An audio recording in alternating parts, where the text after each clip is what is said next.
حدیث پاک کا ایک واقعہ ہے، وہ میں آپ کے گوش گزار کرتا ہوں۔ حدیث میں یہ واقعہ آتا ہے، غالباً ترمذی شریف جلد ثانی کے اندر یہ حدیث پاک موجود ہے کہ نبی پاک صلی اللہ علیہ وسلم صبح تہجد پڑھنے کے بعد جب نماز فجر پڑھانے کے لیے اپنے گھر سے مسجد میں تشریف لے جانے لگے تو جس بیوی کے پاس ہماری امی ازواج مطہرات میں سے جس کے ہاں آپ صلی اللہ علیہ وسلم کی اس دن رات گزارنے کا باری تھی، جب آپ اس گھر سے نکلنے لگے تو دیکھا کہ امی اس وقت مصلی پر تھیں۔ غالباً حضرت ام سلمہ رضی اللہ تعالی عنہا تھیں۔ وہ مصلی پر ذکر کر رہی تھیں، عبادت کر رہی تھیں، تلاوت کر رہی تھیں۔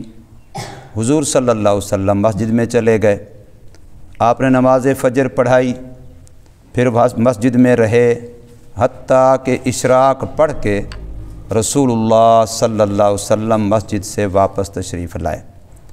جب واپس گھر میں آئے تو دیکھا اب بھی امی مصلی پر تھیں۔ انہیں بھی نماز فجر پڑھی ہوگی، پھر اشراق پڑھی ہوگی، تو ابھی تک وہ مصلی پر تھیں۔ تو رسول اللہ صلی اللہ علیہ وسلم نے امی سے پوچھا، کیا اس وقت سے لے کے اس وقت تک تو مسلسل عبادت میں ذکر میں مشغول رہی؟ تو امی نے فرمایا جی ہاں۔ تو رسول اللہ صلی اللہ علیہ وسلم نے اس موقع پر امی سے عرض کیا، فرمایا کہ کیا میں آپ کو ایسے کلمے نہ سکھلا دوں کہ اگر آپ ان کو 3 مرتبہ پڑھ لیتی تو یہ جو آپ نے اتنا وقت لمبا 2 گھنٹے تقریباً بنتے ہیں، پونے 2 گھنٹے، اتنا آپ نے جو لمبا وقت مصلی پر بیٹھ کے عبادت کی، ذکر کیا، تلاوت کی، نماز پڑھی، اس سے زیادہ ثواب آپ کما لیتی اگر آپ وہ کلمات 3 مرتبہ پڑھ لیں۔ تو امی نے فرمایا ضرور بتائیے۔ تو آپ صلی اللہ علیہ وسلم نے پھر یہ کلمے ارشاد فرمائے، سبحان اللہ و بحمدہ عدد خلقہ و رضا نفسہ و زینت عرشہ و مداد کلماتہ۔ فرمایا اس کو 3 مرتبہ جو بندہ پڑھ لے تو اس کو اتنا لمبا وقت ذکر کرنے سے زیادہ ثواب مل جاتا ہے۔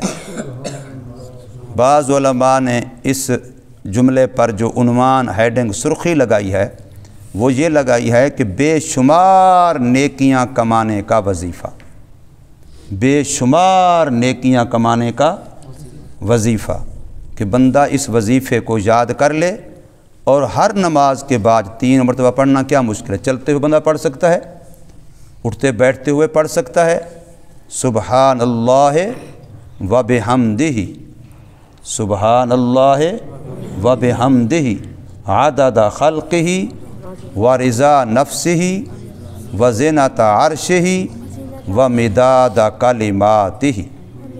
سارے بچے اس کو یاد کر لیں، اس کو پڑھ لیا کریں۔ میں پھر وقتاً فوقتاً یہ سنوں گا بھی صحیح بچوں سے، خاص کر طالب علموں سے، سبحان اللہ و بحمدہ عدد خلقہ و رضا نفسہ و زینت عرشہ و مداد کلماتہ۔ تو یہ اتنا بہترین ذکر ہے کہ رسول اللہ صلی اللہ علیہ وسلم مدینہ طیبہ میں اپنی بیوی ہماری امی حضرت ام سلمہ رضی اللہ تعالی عنہا کو فرما رہے ہیں کہ تو نے جو اتنا لمبا وقت بیٹھ کر کے ذکر کیا، تلاوت کی، تسبیح کی، اب وہ ہماری طرح نہیں تھے، وہ لوگ جتنے بڑے تھے ان کی توجہ، ان کی خشوع، ان کی خضوع، ان کا خلوص وہ اسی درجے کا تھا۔ تو آپ صلی اللہ علیہ وسلم ان سے فرما رہے ہیں کہ اگر آپ یہ کلمہ 3 مرتبہ پڑھ لیں، یہ پڑھنے میں تو بظاہر جو میں نے پڑھا نا ایک لگتا ہے، حقیقت میں یہ 4 کلمے ہیں، حقیقتاً میں عربی گرامر کے لحاظ سے، عطف کے لحاظ سے یہ 4 کلمے ہیں۔